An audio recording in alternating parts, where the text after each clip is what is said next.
Hi, welcome to Revathi ORTA family. இன்று கதை படிப்போமா? உங்களுக்கான கதை உயிர் காத்தவர். அதாவது வைத்தியர் ஒருவர் காட்டில் மூலிகைகள் பறித்திட சென்றார். அந்த நேரத்தில் புலி என்ன பண்ணுச்சான், ஒன்று அவரை பார்த்து என்ன பண்ணுச்சு, அப்படியே நின்றுட்டுருக்கு. உடனே அவர் மேலே பாய்ந்து சென்று அவரை என்ன பண்ணுச்சு, அட்டாக் பண்ணுது அந்த புலி. உடனே அவர் அந்த புலியை ஒரு நிமிஷம் அமைதி காத்திட செய்கிறார். எப்படின்னு பார்க்கலாமா? புலியே, நான் நோய்களை எல்லாம் குணப்படுத்துகிற ஒரு டாக்டர், அதாவது வைத்தியர்னா டாக்டர்னு சொல்லுவாங்க, சரிங்களா? காட்டில் மருந்து மூலிகைகளை எடுத்துகிட்டு போக தான் நான் இங்கே வந்திருக்கேன். இந்த நேரத்தில் நீ என்னை அட்டாக் பண்ணிட்டீன்னா மக்கள்லாம் என்ன பண்ணுவாங்க, நோயால் ரொம்ப கஷ்டப்படுவாங்க, அவங்களுக்கெல்லாம் அதுக்கான மருந்து கிடைக்காது. அப்போ என்ன பண்ணணும்? ஏன் அந்த புலி கேட்குது உடனே இவர்கிட்ட, ஏன் நீ மட்டும்தான் வைத்தியரா, வேற வைத்தியரே இல்லையா அப்படின்னு கேட்குது.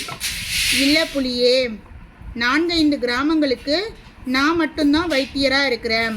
நீ என்னை இப்போது கொன்று போட்டுட்டினா என்ன பண்ணுறது? அந்த கிராம மக்கள் எல்லாருமே நோயால் அவஸ்தைப்பட்டு இறந்து போயிடுவாங்க. குணமாக்குறதுக்கு வேறு எந்த வைத்தியரும் கிடையாது அப்படின்னு சொல்கிறாங்க. ஓகே, அந்த பாவம்லாம் என்ன பண்ணும், ஒன்றை தான் சேரும், சரியா அப்படின்னு சொல்கிறாரு. அதனால் என்னை விட்டுரு இப்போ. ஓகே, அந்த புலியும் கொஞ்ச நேரம் என்ன பண்ணுது, யோசிக்குது.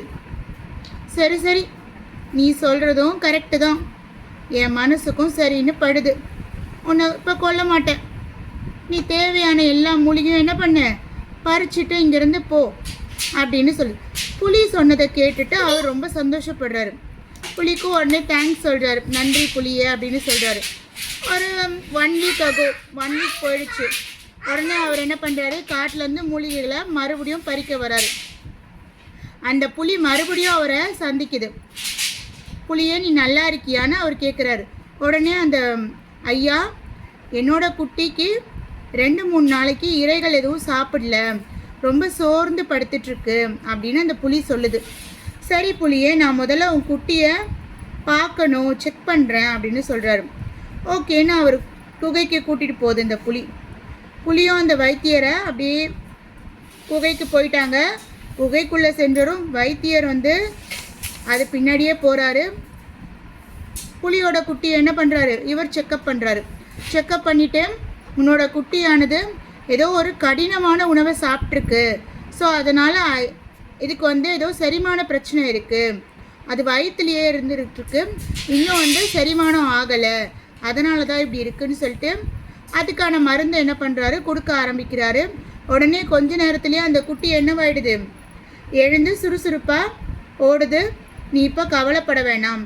உடனே வைத்தியர் என்ன பண்ணுறாரு, குகையை விட்டு வெளியே வந்துட்டார். எங்கெல்லாமோ திரிஞ்சு அந்த மூலிகை சென்னை பறிச்சுட்டு என்ன பண்ணினாரு, போகிறாரு. அந்த குட்டியும் நல்லா ஜாலியாக இருக்கு. இப்போது தாய் புலியிடம் பசிக்கு உணவு கேட்குது. குட்டியோட மாற்றத்தை கண்டு புலி ரொம்ப சந்தோஷப்படுது. அன்போடு வைத்தியரை நோக்கியது. ஐயா, உங்களுக்கு ரொம்ப நன்றி.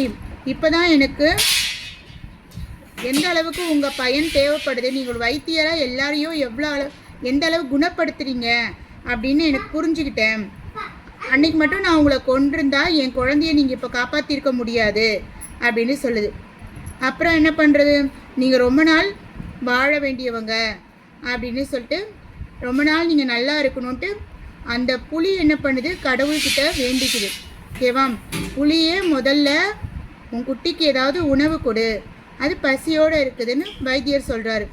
இதனால் நம்ம தெரிஞ்சுக்கிற கருத்து என்ன, பிறருக்கு பயன் தரும் செயல்களை செய்பவரை நம்ம என்ன பண்ணணும், எப்போவுமே வாழ்த்திட செய்ய வேண்டும். அவங்க வாழ்ந்தாதான் நம்ம வாழ முடியும். ஓகேவா? டன். சப்ஸ்கிரைப் பண்ண மறந்துடாதீங்க. பெல் ஐக்கான் ப்ரெஸ் பண்ணுங்க.